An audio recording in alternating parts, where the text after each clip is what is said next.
Hello friends, ഞാൻ ഉപ്പിയും കൂടി പശുവിന് പുല്ലരിയാൻ പോയി. പുല്ലരി ഞാൻ വീട്ടിലേക്ക് വണ്ടി എടുത്തിട്ട് വരികയാണ്. വീടിന്റെ മുറ്റത്ത് എത്തിയത് ഞാൻ വണ്ടി സ്റ്റാൻഡിൽ വെച്ച് ഹെൽമെറ്റ് ഊരി വണ്ടിമേൽ വെച്ച് കാല് പൊന്തിച്ച് ഇങ്ങനെ ഇറങ്ങലാണ്. അന്നേരം കൊണ്ട് കിറുന്ന ഒരു ഒച്ച കേൾക്കുന്നു.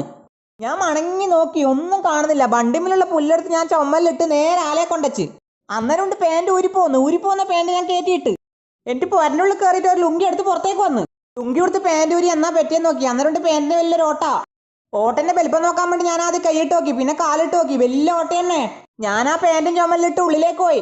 പോകുന്ന പോക്കിൽ കൈമിലൊരു സ്റ്റൂളും എടുത്ത് റൂമിലേക്ക് പോയി. ഇതെത്താനെ തയ്യൽ മെഷീനെ കൊണ്ട് അടിക്കാൻ നോക്കി. സ്റ്റൂളുമിലേക്ക് ഇരിക്കാൻ നോക്കുമ്പോൾ ഞാൻ മറിഞ്ഞും കെട്ടി നിലത്ത് വീണ്.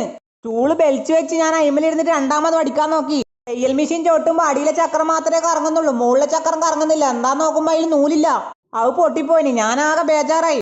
ആടുന്നണിച്ച് ഉപ്പാന്റെ റൂമിലേക്ക് വന്ന് മേശന്റെ അടിയിൽ നിന്ന് നമ്മളെ പഴയ ഒരു ടോർച്ച് എടുത്ത് നേരെ പുറത്തേക്ക് വന്ന് ടോർച്ചിന്റെ ബേക്ക് ഭാഗം ഊരിയിട്ട് അതിന്റെ തുമ്മിട്ട് വെച്ച സൂചി നൂലെടുത്ത് നൂലിൽ സൂചി കോർത്ത് എന്നിട്ട് ഞാൻ ആ തോട്ട തുന്നിച്ചേർത്ത് ശേഷം സൂചിയും നൂലും ടോർച്ച് തന്നെ ഇട്ട് വെച്ച് എടുത്തെടുത്ത് കൊണ്ടുവച്ച് എന്നിട്ട് ആ പാൻറ് വിട്ട് പുല്ലെടുക്കാൻ പോയി. അപ്പൊ വീഡിയോ ഇഷ്ടപ്പെട്ടാൽ സപ്പോർട്ട് ചെയ്യാൻ മറക്കല്ലേട്ടാ.